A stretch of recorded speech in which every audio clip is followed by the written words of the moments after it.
বাচ্চার টিফিনে হোক কিংবা অফিসের লাঞ্চ বক্সে কিংবা সকালের জলখাবারে সবজিতে ভরপুর এই হেলদি রেসিপিটি যখনই আপনি তৈরি করে দেন না কেন, দুটোর জায়গায় সকলে কিন্তু চারটেই খাবে। তো সেই হিসাবে আটাটা নেবেন।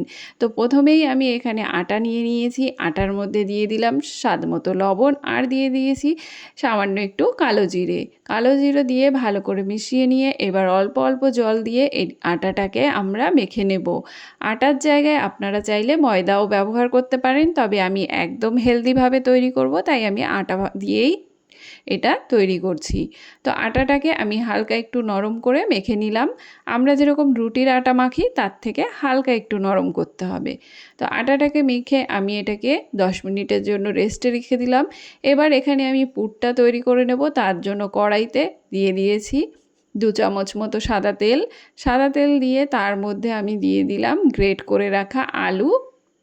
গ্রেট করে রাখা আলুটাকে একটু নেড়ে তার মধ্যে আমি দিয়ে দিচ্ছি গ্রেট করে রাখা গাজর, বিট আর দিয়ে দিচ্ছি ক্যাপসিকাম আর দেবো 2টো কাঁচা লঙ্কা। ঝালটা আপনারা আপনাদের স্বাদ অনুযায়ী কম বেশি করে নেবেন। আর আপনারা যদি চান এখানে অন্য কোনো সবজি অ্যাড করতে, তো সে সবজিও আপনারা অ্যাড করতে পারেন। আর এইভাবে যদি আপনারা রান্না করে দেন না, বাচ্চারা খুব সহজেই কিন্তু সবজিগুলো খেয়ে নেবে।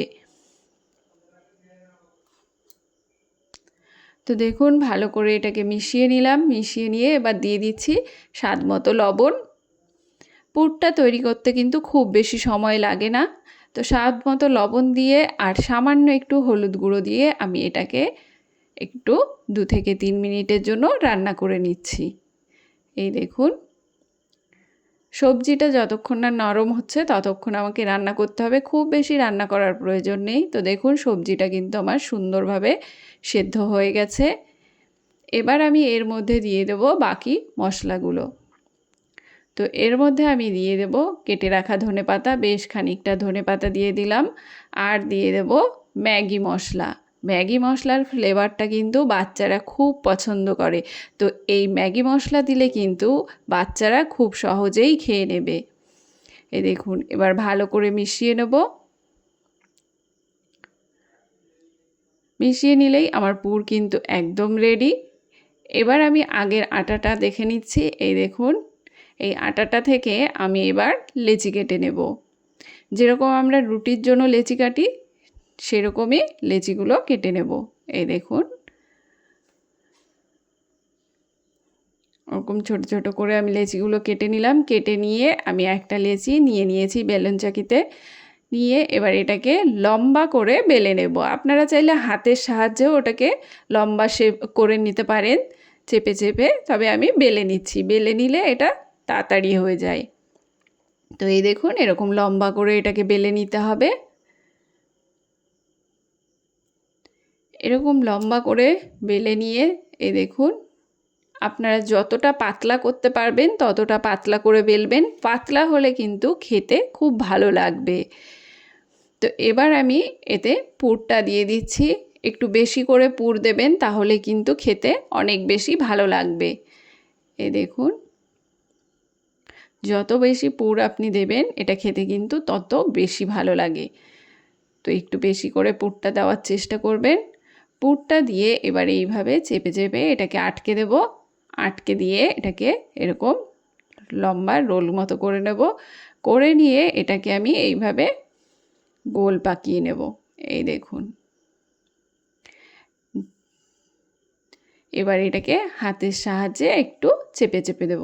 এটাকে কিন্তু আর বেলবো না, এটাকে এইভাবেই চেপে চেপে তৈরি করে নেব। এবার এগুলোকে আমি ভেজে নেব। তো তাওয়া গরম করে নিয়েছি। তাওয়াতে গরম করে নিয়ে আমি এই টিফিনেরগুলো আমি দিয়ে দিচ্ছি। এই সময় গ্যাসের ফ্লেম কিন্তু একদম মিডিয়ামে রাখতে হবে। হাইতে থাকলে কিন্তু এটা তাড়াতাড়ি ভাজা হয়ে যাবে আর ভেতর থেকে কাঁচা থাকবে। তো লো টু মিডিয়ামে এটাকে উল্টে পাল্টে ভেজে নিতে হবে। তো প্রথমে আমি একটু তাওয়াতে ভেজে নিলাম। তো দুপাশটা একটু ভেজে নিয়ে আমি তারপর 1 চামচ মতো তেল দিয়ে দিলাম। তেলটা দিয়ে এবার এটাকে লো টু মিডিয়াম ফ্লেমে উল্টে পাল্টে লাল লাল করে ভেজে নেব।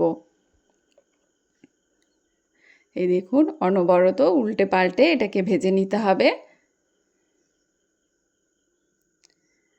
এইভাবে একবার বাড়িতে টিফিনটা তৈরি করে দেখুন, এটা খেতে খুব ভালো লাগে আর বাড়ির বড় থেকে বাচ্চা সকলেই খেয়ে নেবে। আর বাচ্চারা সবজি খেতে একদমই পছন্দ করে না, তো এইভাবে দিলে তারা অনায়াসেই সবজি খেয়ে নেবে। তো দেখুন আমার টিফিনগুলো কিন্তু একদম রেডি। এই একইভাবে আমি সমস্ত টিফিনগুলো তৈরি করে নেব। তো আজকের রেসিপি আপনাদের কেমন লাগলো অবশ্যই কমেন্ট করে জানাবেন, আর রেসিপি ভালো লাগলে লাইক শেয়ার করে চ্যানেলটিকে সাবস্ক্রাইব করে পাশে থাকবেন। দেখা হবে আরেকটি নতুন রেসিপির সঙ্গে, ততক্ষণের জন্য সকলে ভালো থাকবেন, সুস্থ থাকবেন, টাটা।